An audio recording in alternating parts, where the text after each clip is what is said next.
This is a quick update for the District 5790 disaster relief team that went to North Carolina.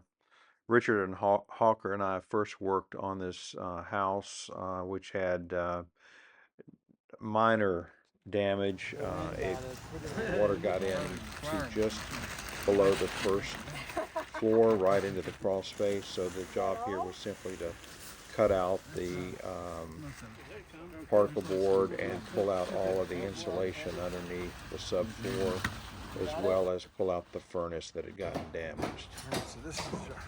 The second house was in Clyde, and here you see we're walking in.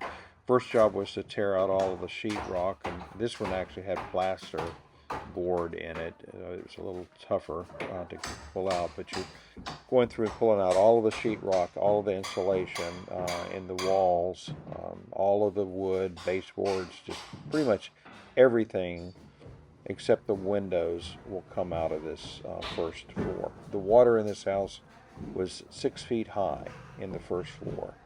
So, in fact, every house on this in this area of Clyde was this way on this particular street. So what we're doing is we're pulling in. Where she's hammering right now is about where the water was on this house, if you can imagine. So the basic process is pull out all the sheetrock. If there's insulation in the walls, you're pulling all of that out. Down here's the basement. And we had a team down here with a sump pump pumping out all the water and pulling out the furnace and all of the appliances that were down in the basement. Quite a job, takes quite a bit of time, but this is a picture at the end of the day where all their contents of their house has been moved to the curb. This is the second one that we worked on Friday.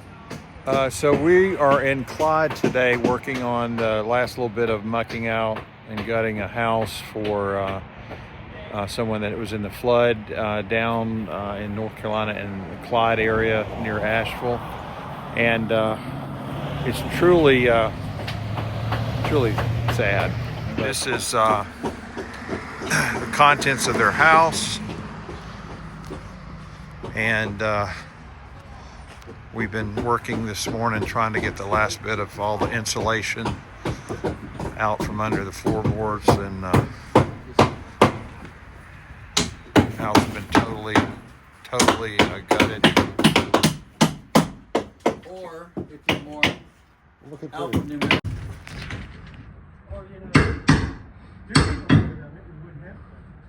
Jimbo, what you doing? So this is the Clyde area, and the pin that you see there is one of the houses we worked on. As you can see, all the water from the hurricane just rushed down that mountain into this valley and into the Pigeon River and flooded all of these low-lying houses in this area. And there was 6 feet of water in almost every one that were near the river. Here's the river, and you can see some of the debris that's been washed up along the shore of the river, including a lot of appliances and stuff.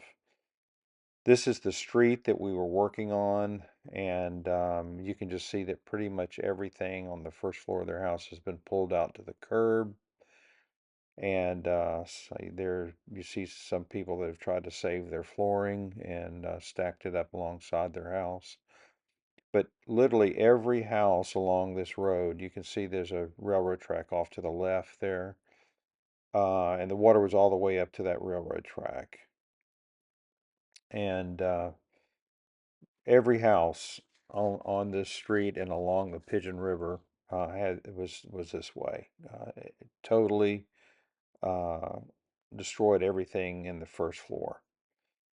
And the house that you see coming up, kind of the middle right there, that was the first house we worked on here in Clyde, and the one above it in the upper right is the last house that we worked on with all the pulling up all the floorboards and insulation. So there's a number of mobile homes that were just down the street from here, but just totally destroyed. So we really did appreciate the opportunity to go up and serve and to help out a few families up there, and I think we did make a small difference in the lives of the people that we helped. There's a tremendous amount of work still to do, and the folks up there in this part of the country are very resilient. So it'll take a long time to fully recover.